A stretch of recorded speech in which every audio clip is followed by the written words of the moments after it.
I just saw Guardians of the Galaxy Volume 3, the latest entry in the Marvel Cinematic Universe and the final film for this team of the Guardians. And we've got a lot to go over in this video. First, I want to talk about what I liked about the movie. Then, I want to talk about what I didn't like in the film. After that, I'll give it sort of like an overall review. And then finally, I want to talk about what this movie means for the Marvel Cinematic Universe moving forward. So smash a freaking like on this video and let's begin. Okay, but now let's get positive. Let's talk about the redeeming qualities of the movie, the things that I absolutely love. And again, going into the movie, I was so curious about this because James Gunn and this cast have been together for a long time. And I was damn sure going into this that he was going to put a final stamp on this and really give closure to a lot of the character arcs that he began with Guardians of the Galaxy Volume 1. So how was it? Here's the stuff that I love. There are certain moments in the movie that get really dark and serious, and I actually really appreciated those. Those were fantastic scenes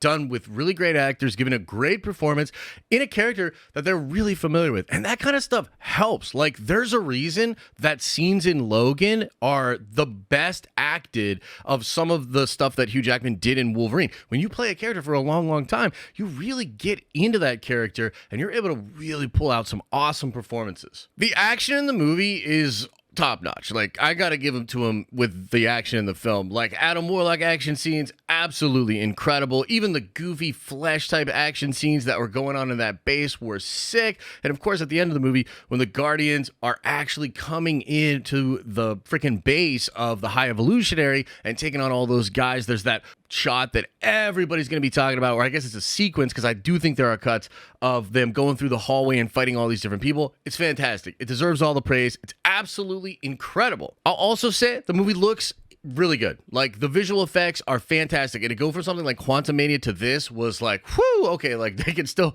make really good looking Marvel movies, because this looked really great. The visual effects, and even some of the stuff that I didn't love, again, like the fleshy stuff, it still looks good. I'd also have to say the ending is actually something that I really liked. I didn't expect to like the ending of the movie as much as I did, and I think many of us were expecting somebody to die. I heard it was going to be Drax that died, and honestly, that's kind of a bold move. I know that might seem counterintuitive, right? But it is. Like, it's a bold move to not actually kill any of those main characters and instead kind of take them off the table, right? So Nebula and Drax are just on nowhere building this new sort of colony with all these little Phyla-Vell people and all the different animals. Star-Lord's back on Earth. Gamora's off with the Ravengers. And even Mantis is doing some soul searching, going back out into the galaxy, doing her thing. And so you've got this new team established at the end in the post-credit scene with Phyla-Vell, with Kraglin, with Groot, who looks like he's jacked to the freaking gills, and Rocket and Nebula. And I like that team. That seems fun. I'm excited to maybe see another Guardians movie with that team. But as far as how the arcs of these characters are explored over these three movies, I think this ending and the movie overall does justice to the characters. Peter's gone through a lot, and the fact that he has been running and he went home, that's cool. That makes sense. And I think it's dope that his sister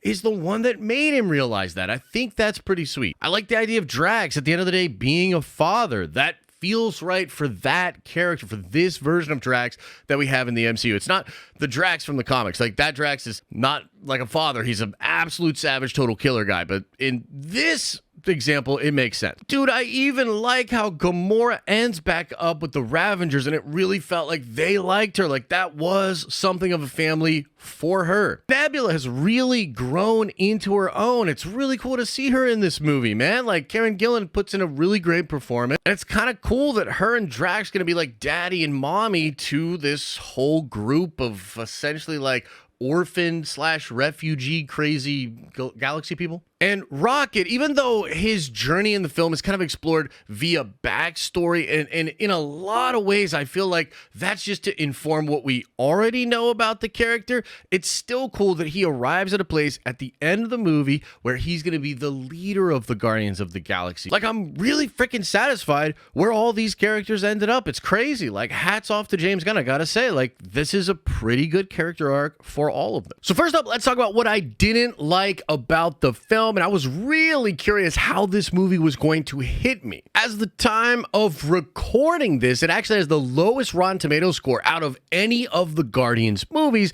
but it's still feels really high for the Rotten Tomatoes score compared to a lot of other Marvel things that we've seen recently. There's also been a lot of talk about how this movie is much more sad, much more grim, and there were even some body horror dark elements to it, but you never know how it's going to hit you until you see it. So how did this hit me? What didn't I like about the film? Strangely enough, I wasn't actually too bothered by the body horror stuff. That's not really what bothered me about the film, although there are some really creepy moments and there are some really dark parts of the film. I actually think those maybe are some of my favorite parts of the movie.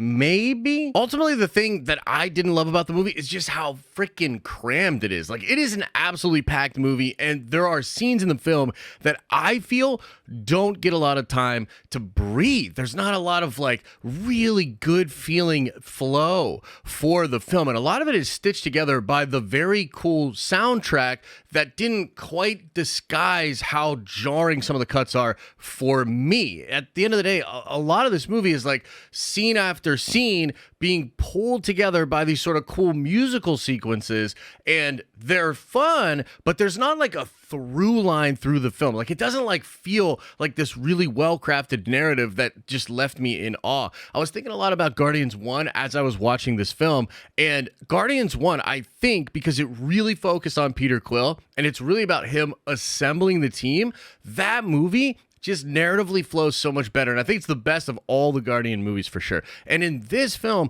because it's so ensemble, because they're really trying to spend a lot of time with some of these other characters, the movie feels a little all over the place. I know some of you were expecting me to say Jennifer Holland, James Gunn's wife, being in the movie, that's one of the things I didn't like. And you're right. I didn't like it. But it honestly wasn't that bad. Like, she's in it not that long. It's noticeable that it's her, but she actually turns in a pretty good performance. What I did have a problem with, and what I continue to have a problem with James Gunn's movies, is just the James Gunniness of it all. Like, I love the first Guardians of the Galaxy, but I really didn't like the second Guardians of the Galaxy. And I thought the Suicide Squad was way too goofy and just not for me. It's actually like one of the reasons I'm super worried about James Gunn taking over at DC and doing the freaking Superman movie, because he is a provocateur and he's really provocative with a lot of the things that he does in the movies. Like, even the base itself being all organic, which had really weird sounds and weird textures, and it all feels really weird, and the goofy flesh type suits that Nathan Fillion was in, it's like really James Gunn. And some of you guys absolutely love that stuff, and that's totally cool. It's just not for me. I am not a fan of it. I'm actually really looking forward to Marvel going into the next chapter as far as tone is concerned, and I really think the tone in the 2024 projects is going to be much more serious. It's going to be way more like Falcon and the Winter Soldier, Civil War, those kind of vibes. I'm sure you'll still have your Marvel humor, but I think it's going to just be much more serious overall. Like, this movie is really, really goofy. It's really, really James Gunn. You know, something else that I wasn't crazy about was Adam Warlock, but it's like weird because I really like Will Coulter as Adam Warlock. In the first scene where he arrives on nowhere and essentially just assaults Rocket and then is beaten back, that's a really effective scene, and it was really, really cool. But it's the way his story flows from there that, again, it's just so weird and uneven. It feels like there's not enough time for him to actually have a proper arc, even though it is satisfying at the end of the movie when he does save Peter Quill. It's like his mom dies and it feels non-significant. Like, yeah, he screams as she's blowing up, but other than that, it just serves to make it so he's on his own, and therefore he embraces the Guardians. Like, there's no actual time there at all to experience that, to go on his arc. And I will say that Adam Warlock is way cooler in the comic books, and a lot of the powers and the abilities that Adam Warlock has are awesome. And so there's like part of that in this movie, but I really wish they would have like explored that a bit more. It feels like the movie's fighting with itself. Like, it's like, oh, we want to do Adam Warlock because he's so freaking cool and he's going to be on the new team of Guardians after this, but we really want to focus on this team over here because it's the last ride with this particular cast and crew together, and so we got to spend a lot of time with these people. It's like, I almost wish the movie was even longer, even though it felt long. Sometimes a long movie can feel short, sometimes a short movie can feel long, and this one's like really in the middle. I feel like scenes should have been given more time to breathe. So you either go one of two ways with this, where you take out the Adam Warlock stuff completely and just really streamline it on the Guardians, or you really give all that stuff the proper time to breathe and really push a 3-hour length time. I mean, we've been watching a lot of 3-hour movies lately, like John Wick 4, and it's awesome. So I think if a movie needs to be that long, if a scene needs to breathe, let it breathe. And so now that we've talked about what I didn't like, what I did like, what's my overall take for this film? How do I like the movie, and how does it compare to the other Guardians movies and the other movies in the Marvel Cinematic Universe? I think for now, I have it at like a 7.5. I'm really in between a 7 and an 8 because there's a lot of stuff that I like in the movie, but honestly, it does feel just so crammed, and the pacing is really freaking weird. I kept having this feeling where I was sort of disengaging from the film, and then suddenly the movie would get really dark and serious and sort of re-engage me. And to be honest with you guys,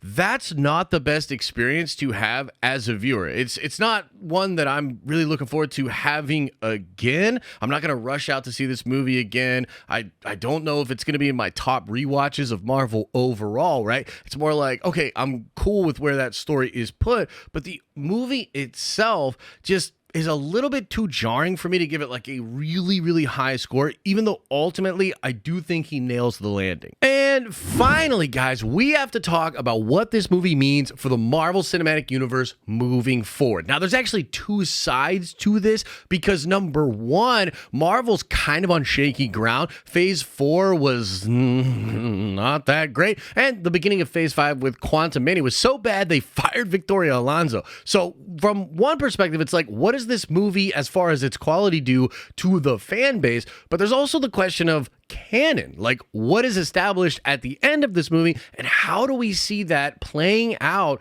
in the rest of the MCU? And so what does this movie mean for Marvel moving forward? Well, first let's talk about the canon, then we'll talk about the audience, because I think the audience is a more interesting situation. As far as the canon's concerned, I mean, they could pick back up with any of these characters. They might go forward with that new team, but I just think it depends on where the actors are at and also what Marvel wants to do, because frankly, they are in a place where maybe continuous sequels and franchises that just go on for 5, 6, 7 years, maybe that's not actually the move. And it's possible that Marvel fans are just really looking for freshness. And so I don't know. It's a weird situation with the canon of this film. All the things are put into place. It's just a question of whether or not we'll ever like actually re-engage with these characters down the line. Zoe Saldana has said she's done playing Gamora and she hopes that Marvel recasts her, right? Chris Pratt said he absolutely would come back to Star-Lord without James Gunn, although it would be kind of weird. We all kind of get the feeling that like Dave Bautista is not really open to it at all, that he might be done. But I'm pretty sure a lot of the people that are in that post-credit scene, like Will Coulter and whoever the gal is that plays Phi Lavelle, they're up for coming back, right? They're absolutely up for it. But other than that, it really doesn't affect the canon of Marvel overall much at all. Like, it doesn't really have anything to do with the multiverse or incursions. It has nothing to do with the Earthbound heroes other than the fact that Peter Quill is now on Earth, so if they want to, he could pop up in the next Avengers movie, I guess. The High Evolutionary seems like a pretty evil, crazy, powerful villain, but not really affecting any other big story characters or franchises that we know of, so it really feels like kind of an isolated story. But now if we talk about the audience, this is where I'm like really curious. I just don't know. It seems like a lot of people are very positive on the movie this weekend, and we're going to see what the overall box office is for this weekend, but I just kind of get the feeling that this is a movie that's really good, it's enjoyable, and I think people are going to like it, but it's not going to bring in droves and droves and droves of Marvel fans. I do think the MCU is still dealing with some fatigue factors and with some other branding issues, and I don't think this movie really solves any of those problems. Like, it's still a funny, quippy Marvel movie that's more or less like a good, fun time with a happy ending. I kind of keep coming back to the fact that I personally don't really want to see this movie again. I'm not going to rush out to see this film again. I don't know if that's just because I personally really don't love James Gunn's work, or if I am really, really fatigued on Marvel and superheroes in general myself, which is wild to consider because this is like what I do for a living. Like, I talk about superheroes and pop culture stuff like Star Wars all the time. I think maybe for some fans out there, this will be such a good movie and it'll kind of just hit them in the right way and they'll be like, dude, I'm back. Thank God, after like whatever particular project they didn't like, I'm now feeling more confident about Marvel. But I think for the vast majority of Marvel fans, this is just going to feel like a decent Marvel film, but we're just as cautious moving forward. We're still holding a lot of the same questions. Maybe there's a lot of skepticism. And I just don't know, like, what's going to be the next big Marvel movie that gets a ton of repeat viewings that really skyrockets that box office? Because I think this is a much better movie than Thor: Love and Thunder. But I don't think it's going to make as much money as Thor: Love and Thunder. And that might not be the movie's fault. Of course, let me know your thoughts about all of this in the comment section below. I'm also going to be going live tomorrow on my streaming channel to talk about full spoilers for the movie and have a lot of discussions with you guys. So come on by for that. And if you want to watch more, why not check out this video I recently did all about new reports and leaks for the MCU Fantastic Four movie.